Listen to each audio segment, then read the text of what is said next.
आपने केटी से पूछा?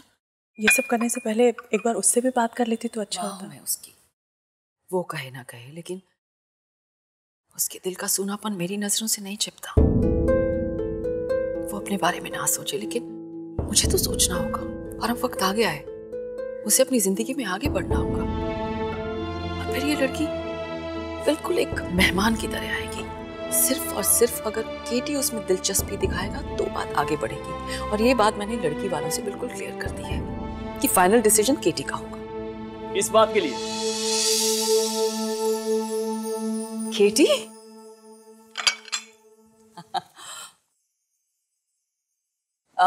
मेरी दोस्त की बेटी तेरी बहुत बड़ी फैन है, उन्हें हाई टी पे बुलाया है, मिलेगा ना उनसे? मतलब मांगा भी तो क्या मांगा मॉम। अरे तेरी कोक का कर्ज अदा करने के लिए मैं अपनी जान तक ड्रामेबाज गई का। सबसे बड़ी फैन थक गई।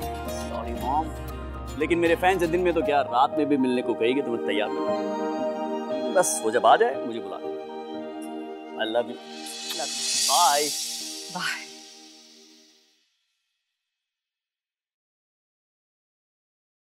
देखा तूने कैसे दिल खोल के लोगों में प्यार बांटने को तैयार रहता है। कौन कहेगा इसे देख के कि ये लड़का जो पूरी दुनिया में हंसी बांटता है, अपने अंदर कितना बड़ा दर्द छुपाए बैठा है। ये मेरी दोस्त गिरजा की बेटी है चंदा। गिरजा भी आने वाली थी, लेकिन उसकी तबीयत थोड़ी खराब हो गई, इसलिए नहीं आ पाई। लेकिन मुझे बहुत खुशी है बेटा तुम आई। मुझे आना ही था, आपने इतने प्यार से जो बुलाया।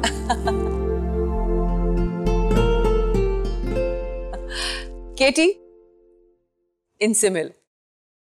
ये चंदा है। हाय। दैट्स केटी। खुद की वेडिंग प्लानिंग फर्म है जिसे अकेले संभालती है, ड्रीम बेल। Not bad. और मुझे सेलिब्रिटी गेस्ट बनकर वेडिंग्स अटेंड करना अच्छा लगता है।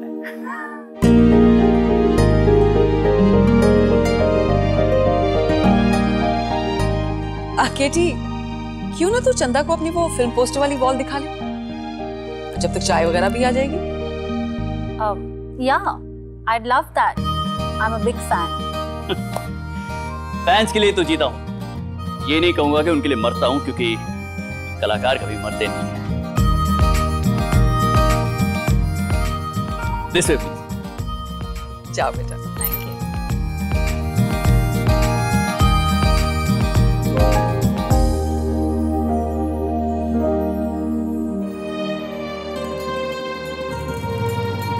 Please,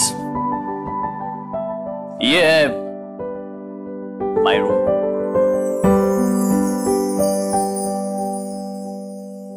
Wow, this is incredible. देखकर ही लगता है किसी खास शख्स का है। हर एक कोना, द इंटीरियर्स, हर एक चीज is so classy. Thank you.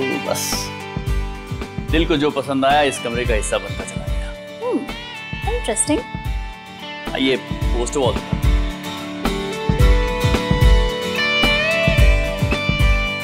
इस फिल्म की शूटिंग कमाल की थी। रेगिस्तान में शूट कर रहा था मैं। वहां एक ऊंट अचानक से बेकाबू हो गया था। पूरे शूटिंग पे भगदड़ मच गई थी। तब मैं इस ऊंट के सामने गया, हमारी आंखें मिली और पता नहीं कैसे, लेकिन ऊंट एकदम शांत हो गया।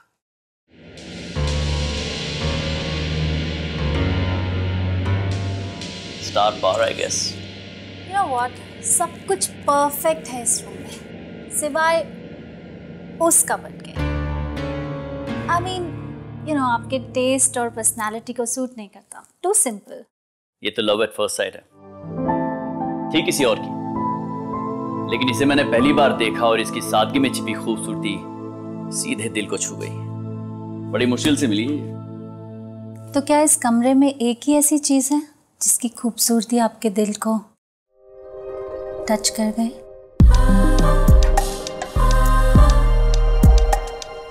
जी, मैं कुछ समझा नहीं।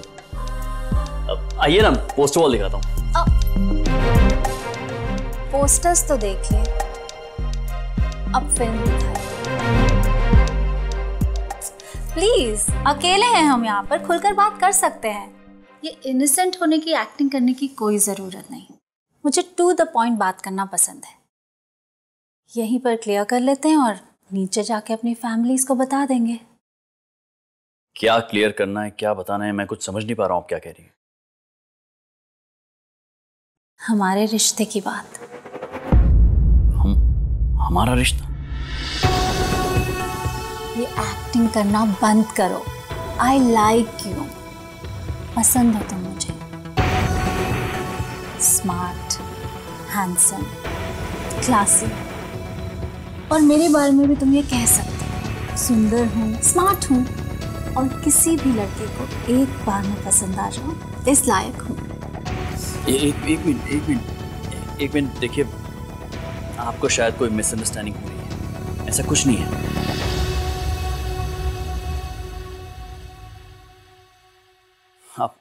आप खुद एक पढ़ी लिखी समझदार लड़की हैं, अपनी वेडिंग प्लानिंग फर्म खुद संभालती हैं। आपको तो पता होना चाहिए कि रिश्ते ऐसे नहीं बनते हैं। शादी एक उम्र भर का कमिटमेंट है, इसमें दो लोगों के बीच में अंडरस्टैंडिंग होनी चाहिए, कंपैटिबिलिटी होनी जरूरी है, एक कनेक्ट होना चाहिए, एक ऐसा तार जो बिन कुछ कहे दिल अपने आप जोड़ लेता है। और हमारे बीच में ऐसा कोई तार हमें जोड़ता हुआ मैं नहीं देख रहा हूं। आपका और मेरा कोई जोड़ नहीं है। Excuse me.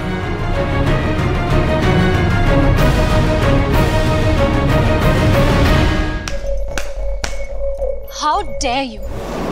मुझे तो अपने फिल्मी डायलॉग्स तुमने सुना दिए, अब मेरी भी एक बात सुन के जाओ।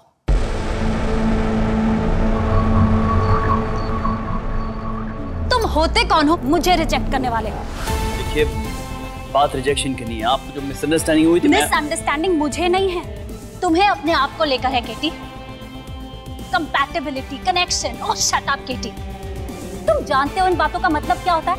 कभी अपने अंदर झांक के देखा है तुमने? दुनिया तुम्हें कुछ नहीं बोलेगी, लेकिन आज मैं तुम्हें आईना दिखाऊंगी। ये जो फिल्मी डायलॉग्स है ना, ये मूवीज में बहुत अच्छे लगते हैं, लेकिन रियल में एक ऐसे इंसान के मुंह से बिल्कुल अच्छे नहीं लगते, जिसकी लाइफ में क्या हुआ है ये किसी से छुपा नहीं। वो तो जरा सा मेरा दिल क्या आ गया तुम पे, वरना तुम जैसे इंसान के साथ कौन शादी करना चाहता है? कोई भी लड़की तुम जैसे इंसान के साथ शादी करने के पहले 10 बार सोचेगी, जिसकी बीवी उसे छोड़ के चली गई है।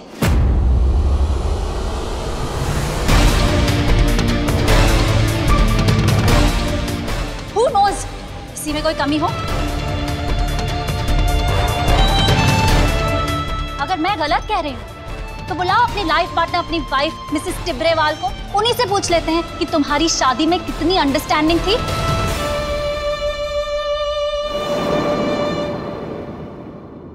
कहाँ है वो? कहाँ छुपा के रखा है अपनी वाइफ को? बुलाओ उसे, बुलाओ ना। चंदा, बहुत। तुम्हें केटी से सवाल करने का हक किसी ने नहीं दिया। अपने लाडले की फेल्ड शादी पर पर्दा डालने की कोशिश मत कीजिए।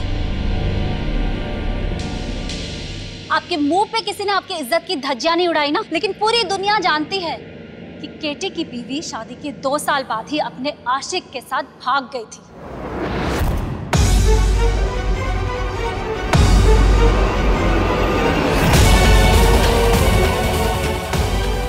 बस चुप हो जाओ और जाओ यहाँ से। चुपा? सॉरी, सच्चाई चुपती है, लेकिन आपके चेहरे पर बतानी जरूरी है, ताकि आपका ये सो कॉल्ड लाडला दोबारा किसी की इंसल्ट ना करे। क्या डायलॉग मारे थे तुमने? हाँ, कनेक्शन, कंपैटिबिलिटी। तो मिस्टर केटी, ये बताइए कि आपकी बीवी का कनेक्शन आपके साथ टूट के किसी और के साथ क्यों जुड़ गया?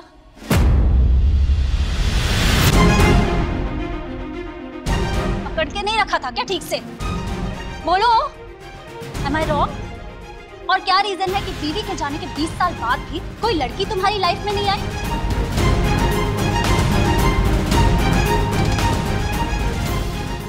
This shows, Mr. Katy, कि कहीं ना कहीं फेल तुम हुए हो। तुम्हारे रिजेक्ट करने से मैं नहीं, एंड 1 सेकेंड, मुझे रिजेक्ट करने वाले तुम होते कौन हो? Who the hell are you? बीते हुए जमाने के भूले हुए एक्टर ही हो ना तुम। जैसा है कोई एक तारा गूंजा सा है कोई एक तारा। स्टार प्लस के ऐसे ही और बेहतरीन लम्हे देखने के लिए सब्सक्राइब करें हमारे YouTube चैनल को।